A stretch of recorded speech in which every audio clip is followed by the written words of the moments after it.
Je commence, Monsieur le Président, Monsieur le Vice-président, chers collègues. L'État a été condamné en juillet dernier par le tribunal administratif de Rennes à renforcer son dispositif sur les algues vertes et en particulier à limiter la fertilisation azotée en quantité. Le nouveau préfet de région, M. Philippe Gustin, doit sortir au mois d'avril un arrêté sur ce qui s'appelle le 7e programme d'action de la directive nitrate, en vue duquel il a été lancé une consultation publique la semaine dernière.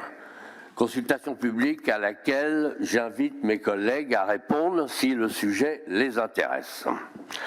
L'arrêté prévu concerne toute la Bretagne, mais en particulier les bassins versant algues vertes. Il renforce de façon significative les contraintes imposées aux agriculteurs et il est perçu comme la négation de la politique contractuelle qui a été lancée par l'État sur les algues vertes avec la région et risque de décourager nos agriculteurs qui ont déjà fait des efforts très significatifs. Nos agriculteurs sont cités en exemple dans les autres régions pour les progrès sur les nitrates. Je vous rappelle aussi que, autant on peut se réjouir de l'amélioration de la qualité des eaux dans les bassins versants, autant la corrélation entre la quantité de nitrate dans les eaux avec la quantité d'algues vertes n'est malheureusement pas évidente compte tenu de l'ensemble des autres facteurs. Je vous rappelle aussi que les agriculteurs des bassins versants algues vertes représentent environ 2400 exploitations, soit 10% des exploitations bretonnes. Le point de situation qui a été fait en décembre 2023 lors du comité régional algues vertes a permis de mettre en valeur que sur la période d'existence du dispositif, plus de 1300 dossiers ont été ouverts au niveau contractuel, c'est-à-dire plus de 50% des exploitations, ce qui est un franc succès, dont on doit féliciter la région et montre de façon évidente la bonne volonté du monde agricole, bien au-delà de ce que nous attendions. Ce qui se prépare avec cet arrêté, c'est un renforcement brutal de l'aspect réglementaire. Cet renforcement brutal est perçu comme une véritable trahison. Le dispositif réglementaire nouveau vient en effet percuter le contractuel. Les deux démarches se télescopent.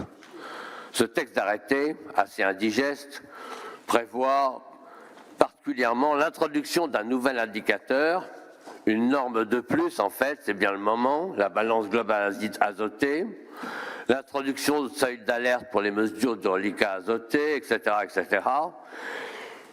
Des calendriers d'épandage très stricts, pas forcément adaptés aux réalités locales. Et il faut comprendre qu'à ce stade, on ignore si les agriculteurs qui participent à la démarche contractuelle pourront tenir la nouvelle norme de la balance globale azotée, ce qui est quand même une préoccupation majeure. La position de la Chambre d'agriculture, qui est annexée à la consultation, est extrêmement hostile au texte proposé. Et les syndicats agricoles que nous avons contactés préparent des réponses dans le même sens.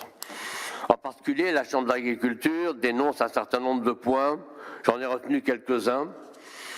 Premièrement, une absence de fondement scientifique au niveau de normes retenues pour la BGA, qui pousserait à l'abandon du recours aux fertilisants organiques au bénéfice du minéral, une interprétation excessive du délibéré du tribunal administratif qui a condamné l'État, et évidemment un ensemble d'incohérences et d'imprécisions rédactionnelles posant les problèmes d'interprétation et de sécurité juridique. D'autres contributions vont dans le même sens. Alors dans ce contexte, on a été assez surpris de voir apparaître dans la consultation une position de la région Bretagne globalement favorable au texte proposé par le préfet et qu'on a trouvé un petit peu désinvolte vis-à-vis de nos agriculteurs. Votre position indique que cette réglementation ciblerait les agriculteurs qui ne sont pas dans le volet contractuel, alors qu'en fait elle vise tout le monde. Sa présentation est d'ailleurs aussi un peu bizarre, puisqu'elle donne l'impression que cette Assemblée a été consultée sur ce texte, ce qui n'est pas le cas.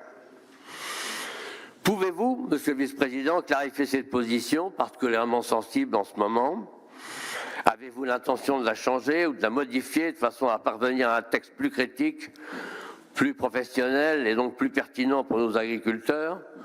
Ou au contraire, est-ce que vous baissez les bras et vous vous ralliez à une politique autoritaire en renonçant aux contractuels? Je vous remercie. Merci beaucoup.